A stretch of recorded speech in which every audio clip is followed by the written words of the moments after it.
I was the city's new police commissioner, undercover to expose corruption. But on my first day, I ended up in my own jail cell, handcuffed and arrested by my own officers, all because of a simple red hat. The old leather of the booth at the Daily Grind felt familiar, even though I'd never been here before. It was the kind of local coffee shop you find in any city, smelling of burnt beans and ambition. For my first unofficial day in town, this was perfect. Anonymous.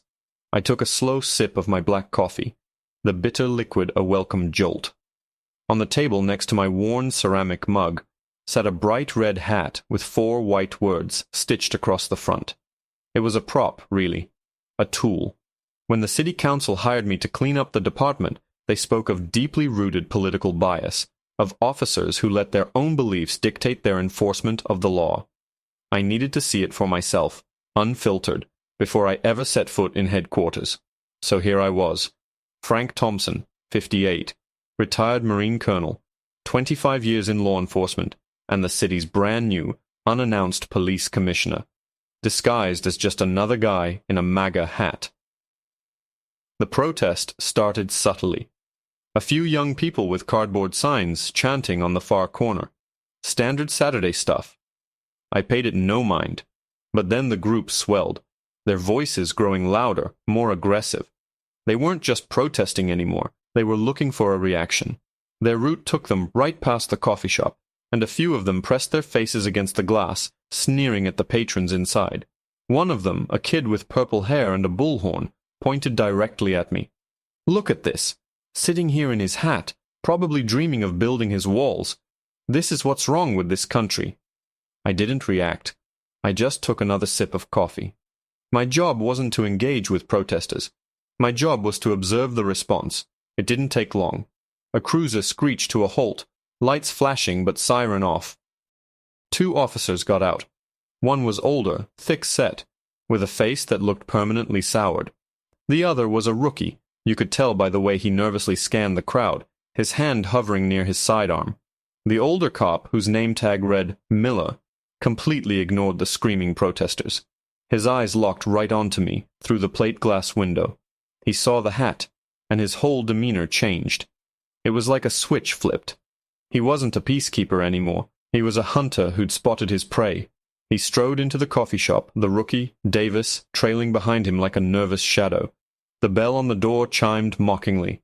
Miller didn't address the manager, didn't ask what was going on. He walked straight to my table, his shadow falling over me. "We've had a complaint," he grunted, hooking his thumbs in his duty belt. "Oh?" I said, keeping my voice level. "About what?" "About you," he said, jutting his chin toward my hat. "Inciting a public disturbance. Looks like you're trying to start a riot." I raised an eyebrow. "By drinking coffee, officer." The protesters outside were now chanting Miller's name, cheering him on. He was playing to his audience. "The disturbance," I said, nodding calmly toward the window, "seems to be out there." "Don't get smart with me," Miller snapped. His eyes were cold, filled with a certainty that had nothing to do with facts and everything to do with the red fabric on my table. "I know your type. You come here looking for trouble." He leaned in closer, his voice dropping to a low growl. "Well, you found it. Stand up. You're coming with us." I remained seated. "Officer, on what grounds? I'm a private citizen sitting in a private establishment, and I have broken no laws." I was careful to be polite, compliant in my tone, but firm. I wasn't resisting. I was questioning. It's a right every citizen has. For Officer Miller, it was the final straw. That's it. Resisting arrest. And he lunged forward and grabbed my arm, yanking me out of the booth. My coffee cup clattered to the floor, shattering. The hot liquid splashed against my jeans. Davis, the rookie, finally moved, grabbing my other arm. They twisted my arms behind my back with a brutal efficiency that was completely unnecessary. I didn't fight back. I let my body go limp, forcing them to carry my full weight. As the cold steel of the handcuffs bit into my wrists, I heard the click that every cop, good or bad, knows. The sound of a door being locked, the sound of a line being crossed. Miller hauled me to my feet and shoved me toward the door, past the shocked faces of the other customers, and the triumphant, jeering faces of the protesters. As he pushed my head down to shove me into the back of the cruiser, I twisted just enough to look him square in the eye. My voice was quiet, devoid of anger, a simple statement of fact. "Officer Miller," I said, the words hanging in the air between us, "I want you to remember this moment. I want you to burn my face into your memory. Because I promise you, you and I will be seeing a lot more of each other, starting Monday morning, 8 a.m. sharp." Miller just laughed, a short, ugly bark. Yeah, you and me, best pals. Get in the car, genius." He slammed the door shut, the sound echoing my own internal resolve. The world became a grid of wire mesh and smudged glass. Davis got in the driver's seat, and I watched him in the rearview mirror. He wouldn't meet my eyes. He knew this was wrong. He was just too green, or too scared, to stand up to his partner. That was another data point. The culture didn't just create bullies like Miller. It created cowards like Davis. The silence in the car was thick, broken only by the crackle of the radio. Miller was texting, probably boasting to his buddies about collaring a MAGA troublemaker. The booking process was exactly what I expected, deliberately dehumanizing. They took my photo, my fingerprints, my belt, and my shoelaces. They inventoried my wallet, and Miller sneered when he saw my retired military ID. "Colonel, huh? Big shot." He tossed it in the plastic bag with my keys. "Not so tough now, are you?" I didn't say a word. Every insult, every procedural shortcut, every smirk exchanged between officers was another nail in Miller's professional coffin. I wasn't Frank Thompson, the victim. I was Commissioner Thompson, the investigator, and my investigation was proving more fruitful than I could have ever imagined. They threw me in a holding cell with concrete walls and a stainless steel toilet. The stench of stale sweat and despair was overpowering. I sat on the hard bench, the MAGA hat still clutched in my cuffed hands, before they took it for evidence. The evidence of my crime. The absurdity was staggering. Hours crawled by. The sounds of the precinct were a symphony of dysfunction. Angry shouts, crying, the bored drone of officers telling war stories. My one phone call was a calculated move. I didn't call a lawyer. I didn't call my wife. I called the direct line of Assistant Chief Henderson, the man who was, for all intents and purposes, running the department until I officially took over. He answered on the second ring, his voice full of weekend relaxation. "Henderson." "Assistant Chief," I said calmly. "This is Frank Thompson." The line went silent for a moment. I could practically hear the gears turning in his head. "Frank, where are you? I thought you weren't due in town until Sunday night." My plans changed. I decided to get a feel for the city a little early, and I have to say, Assistant Chief, your officers are certainly proactive.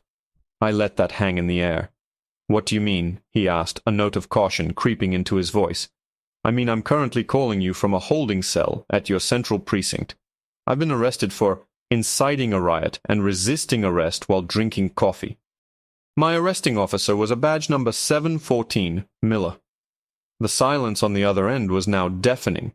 I heard a muffled curse, then the sound of him pacing.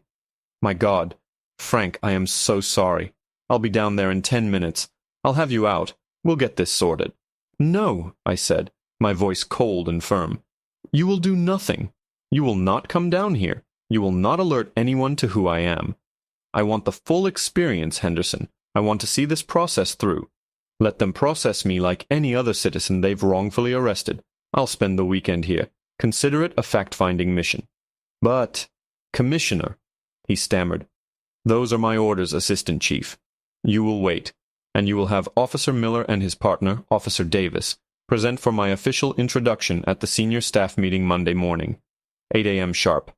Is that clear?" "Crystal, sir," he said, his voice now laced with pure dread. I hung up the phone. I spent the next 36 hours in the system. The cold cell, the disgusting food, the casual cruelty of the guards. It was an education. It was fuel. By the time Monday morning rolled around, I wasn't just angry. I was forged. The cell door finally screeched open. It wasn't a regular guard. It was a sergeant, his face pale and sweating. He couldn't make eye contact. Mr. Thompson, you're being released. Your charges have been dropped. He unlocked my cuffs. I slowly rubbed my wrists, the feeling returning to my hands. He led me out of the cell block and into a briefing room. The air was thick with tension. Assistant Chief Henderson was there, looking like he hadn't slept all weekend. And next to him, looking confused and annoyed, stood Officer Miller and Officer Davis, pulled right off the morning shift. Miller saw me, and a smirk played on his lips. "Well, look what the cat dragged in. Guess your big-shot threat didn't work out so well for you, Colonel." He turned to Henderson. "Chief, what's going on? Why are we here with this guy?" Henderson looked like he was about to be physically ill. He opened his mouth to speak, but I held up a hand, silencing him. I walked slowly, deliberately, to the head of the polished conference table. I looked at my rumpled clothes, my weekend's worth of stubble, and then I looked directly into Miller's arrogant eyes. Henderson took a deep breath and finally found his voice, his words shaking slightly. "Miller, Davis, I'd like to introduce you to the man you arrested on Saturday." He paused, letting the weight of the moment build. "This is Frank Thompson, your new police commissioner." Miller's smirk didn't just vanish, it was wiped clean from his face, replaced by a ghastly, slack-jawed mask of disbelief. The color drained from his face, leaving behind a sickly pallor. His eyes darted from me to Henderson and back again, searching for the punchline to a joke that wasn't coming. Davis looked like he was going to faint, his body swaying slightly. I let the silence stretch, enjoying the exquisite agony of the moment. I picked up a water pitcher from the table, poured myself a glass, and took a slow, deliberate sip. Then I set the glass down with a soft click that echoed in the tomb-like quiet of the room. I leaned forward, resting my hands on the table, and fixed Miller with a gaze as cold and hard as the concrete bench in my cell. I had him. I had them all. But this was just the beginning. "Before we get started this morning," I began, my voice dangerously calm, "Officer Miller, you and I need to have a little chat about my hat. But first there's a much more pressing matter." I paused, letting my eyes sweep over all of them. "It seems we have a rat in the department, and I know exactly who it is." The word rat hung in the air, thick and poisonous. Miller's shock morphed into confusion, his brow furrowing. He was a bully, but he wasn't stupid enough to think I was talking about him, not for that anyway. He was still reeling from the first bombshell. Assistant Chief Henderson looked even more ghostly, if that were possible. He knew exactly what I was talking about. "While I was enjoying the city's hospitality this weekend," I continued, my voice as sharp as broken glass, "I had a lot of time to think, and to listen. I heard things, whispers between guards, snippets of conversation, about cases that suddenly went cold, about search warrants that came up suspiciously empty, about a certain reporter who always seemed to be one step ahead of major busts." I kept my eyes locked on Miller, but my words were for Henderson. "I also made my one phone call, as you know, Assistant Chief." I turned my gaze to him fully. His Adam's apple bobbed. "It was a secure line. My personal cell to your direct department line, and yet less than an hour later I overheard 2 overnight guards talking about how the new commissioner had gotten himself arrested in a MAGA hat trying to test the system. They were laughing about it. Now how do you suppose that information got out, Henderson? Information that only you and I knew?" Henderson began to stammer. "Commissioner, I can explain." "Can you?" I cut him off, my voice dropping to an icy whisper. "Can you explain why the arrest report for a major drug trafficker we've been chasing for a year suddenly had a clerical error on the address, sending the SWAT team to an empty warehouse while the target slipped away? Can you explain why your name appears on the visitor logs for that same trafficker's lawyer twice in the month leading up to that botched raid? I didn't just get arrested for show, Henderson. The city council hired me to find the rot in this department. I just never expected to find it at the very top." The color drained from Henderson's face. He was caught. His ambition and greed had led him to sell out his own officers, his own city. The political bias I'd come to investigate was just a symptom of a much deeper disease.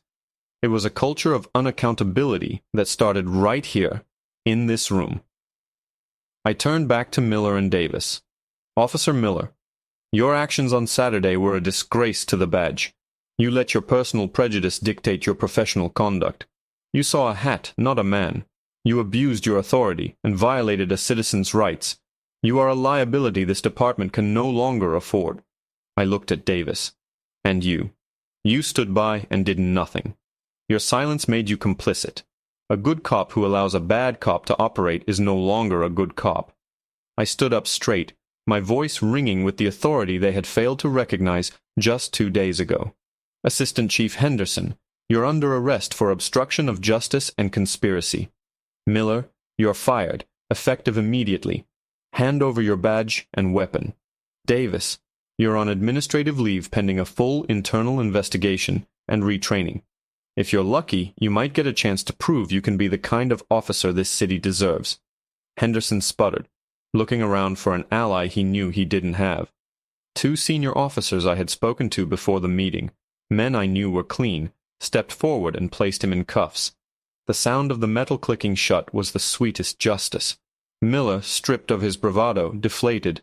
He unclipped his badge and placed it on the table with a trembling hand, the arrogance finally extinguished from his eyes, replaced by the pathetic shock of consequence. He had become what he wrongfully made me, a powerless man facing a system that had turned against him. I walked over to the evidence bag sitting on the corner of the table. I reached inside and pulled out my red hat. I held it up for all to see. "This hat," I said, my voice resonating in the stunned silence, "doesn't mean anything. It's cloth and thread. It's what you project onto it that gives it power. You," I said, pointing at Miller, "saw a menace. You." I looked at the protesters through the window, who were now watching the scene unfold with bewildered expressions. Saw an enemy.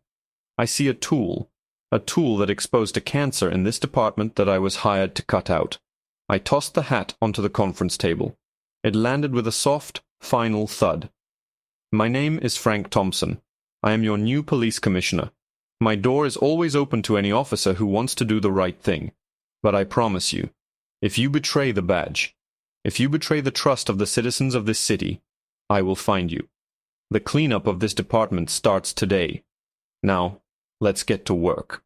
The remaining officers in the room, the good ones, slowly straightened up. A new light of hope and respect in their eyes. The rot was exposed. The healing could begin.